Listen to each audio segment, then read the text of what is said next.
Good morning students. आपको SST में geography class 6 के लिए कल भी पढ़ाया गया था और इसका बचा हुआ हिस्सा आज पढ़ाया जाएगा। कल आपने पढ़ा था जो सौरमंडल के हमारे 8 ग्रह हैं किस तरह से सूर्य की परिक्रमा करते हैं और कितना समय लगाते हैं, और इसके अलावा जो हमारे तारे हैं उनके विषय में थोड़ा बहुत बताया गया था। आज आपको जो पृथ्वी का सैटेलाइट है यानी कि उपग्रह है चंद्रमा मून, इस विषय में पढ़ाया जाएगा। The moon is only satellite of the earth. पृथ्वी का केवल एक ही उपग्रह है, वो है चंद्रमा। हर ग्रह के उपग्रह होते हैं, कुछ ग्रह के ज़्यादा हैं, किसी के 47 है, किसी का 63 है, किसी भी का है ही नहीं कोई भी ग्रह ऐसा है कि जिनका कोई सैटेलाइट भी नहीं है। तो पृथ्वी का जो उपग्रह है वो चंद्रमा है। It is about 3,84,000 kilometre away from the earth. पृथ्वी से ये 3,84,000 किलोमीटर की दूरी पर है। It looks bigger as it is near to the earth.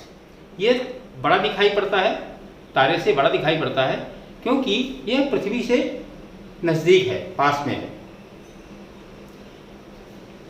The moon moves around the earth in about 27 days. लगभग 27 दिन में चंद्रमा पृथ्वी का एक चक्कर लगाता है।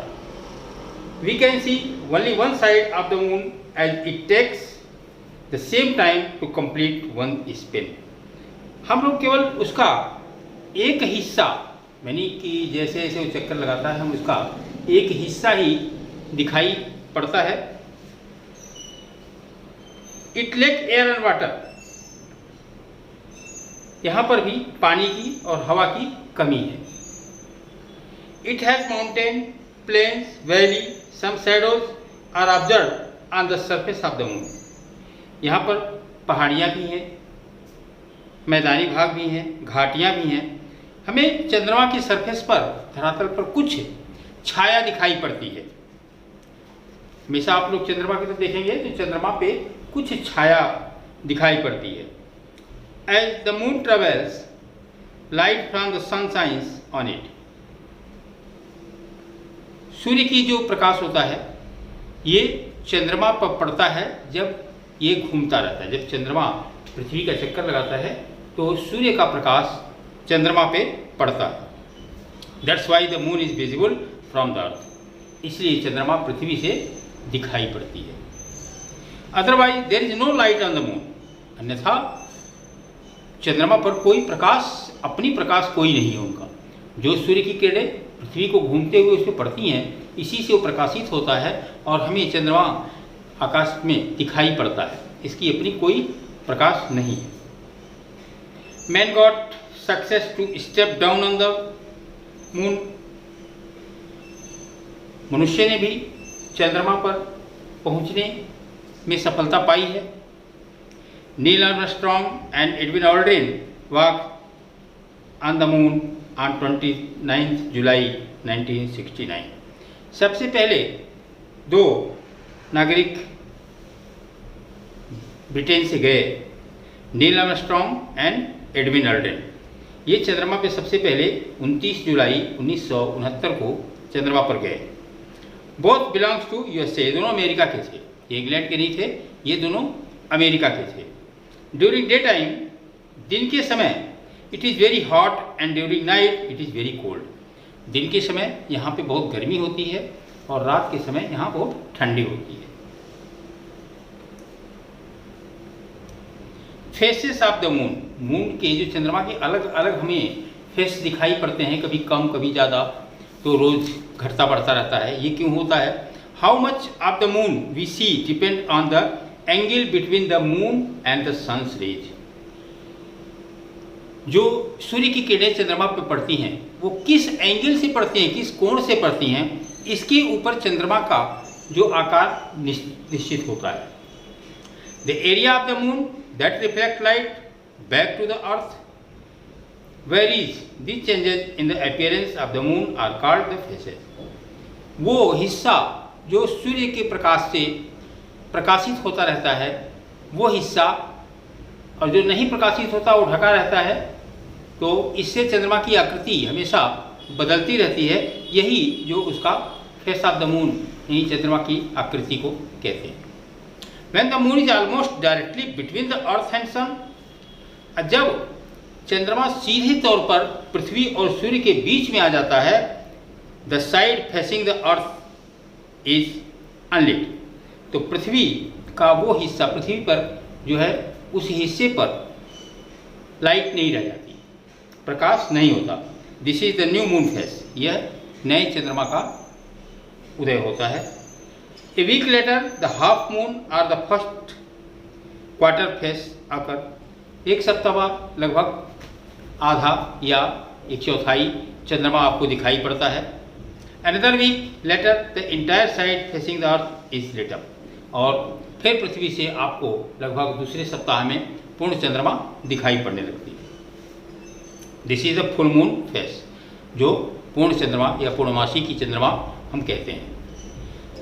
From then on the lit area reduces to half, इसके बाद जो उसका प्रकाशमय क्षेत्र है चंद्रमा का, वो धीरे धीरे कम होता जाता है।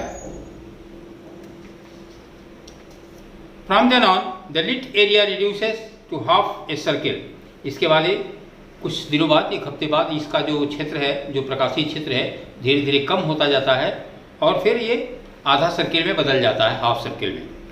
The last quarter phase and the then gets back to the new moon phase again, और फिर अंत में क्या होता है कि सारा चंद्रमा ढक जाता है एक दिन, और फिर नए चंद्रमा का उदय फिर से होता है। मैन मेड सैटेलाइट और launched into space to study weather condition and develop telecommunication, नए उपग्रह जो बनाए गए, जो मनुष्यों ने बनाया, जो अंतरिक्ष में छोड़े गए, वह इस बात का अध्ययन करने के लिए हैं कि हमारा टेली कम्युनिकेशन सिस्टम और जो मौसम की स्थिति है, इस विषय में जानकारी प्राप्त किया जा सके। Other planets also have the satellites, और जो भी ग्रह हैं उनके भी कुछ ग्रहों के सैटेलाइट हैं, सभी ग्रहों के सैटेलाइट नहीं हैं।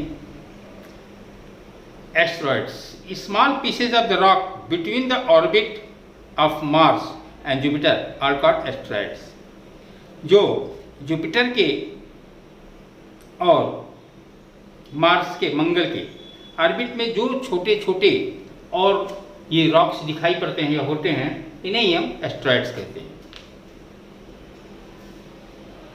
Asteroids are part of the planet, ये ग्रहों के ही हिस्से होते हैं जो अपनी एक निश्चित कक्षा में ही परिक्रमा करते रहते हैं।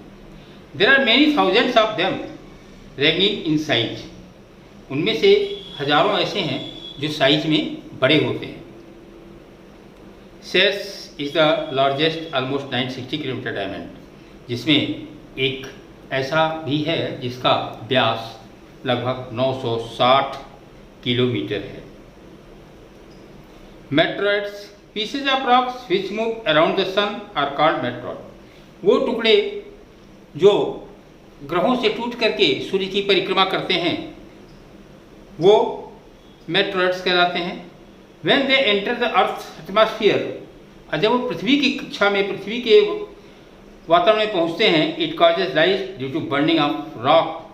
Sometimes they fall on the earth, that causes a hole. कभी कभी ये घूमते हुए, अभी आपने कुछ देखा होगा 29 अप्रैल को, कि जो एक उसी टाइप का मेट्रॉइड था जो घूमते हुए पृथ्वी के काफ़ी नज़दीक आ गया था। कभी कभी ये पृथ्वी पे गिर भी जाते हैं, जिससे एक बड़ा होल बन जाता है। Therefore, these are also called shooting stars. इन्हें हम शूटिंग स्टार्स भी कहते हैं, यानी कि गिरते हुए तारे।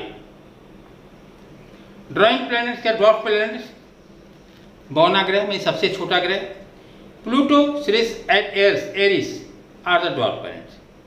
दो ऐसे हैं जो ये हमारे मेट्रॉइड्स की तरह से ही हैं, बहुत छोटे हैं, ग्रहों में हम इनको गिनती नहीं करते हैं। प्लूटो, सिरिस एंड एरिस, ये ऐसे छोटे उपग्रह ग्रह हैं। They are smaller spherical bodies that orbit the sun, ये सूर्य के कक्ष में घूमते हैं और इनका आकार सबसे छोटा है। comets. Objects which revolves around the sun is long elliptical orbit are called comet. वो वस्तुएं जो सूर्य की चारों ओर घूमती हैं, एक कैसा इलेक्ट्रिकल नहीं होता है, पूरा गोला नहीं होता, थोड़ा चिपटा हुआ गोला अंडा की तरह से होता है, मूव करती हैं, इन्हें ही हम कॉमेट कहते हैं। When they come near the sun, जब ये सूर्य के पास में आती हैं, द ग्लो कॉमेट, तब वो क्या होते हैं कि वो दिखाई पड़ने लगते हैं, उनके ऊपर लाइट पड़ती है तो वो ग्लो होते हैं। Comets are beautiful bodies made of dust particles and gases. ये छोटे छोटे कणों से, धूल के कणों से बने होते हैं और यहाँ पे गैसेस भी बहुत होती हैं। They have a massive tail behind them, उनके जो पीछे एक बड़ी पूंछ सी होती है। The most famous comet is Halley's comet which visit the earth every 76 year. एक और जिसको पुच्छर तारा भी कहते हैं, ये बहुत बड़ी इनकी पूंछ सी होती है। और एक जो बहुत ज़्यादा मशहूर है, प्रसिद्ध है, हॉलिस कॉमेट, वो पृथ्वी पर हर 76 वर्ष बाद दिखाई पड़ता है।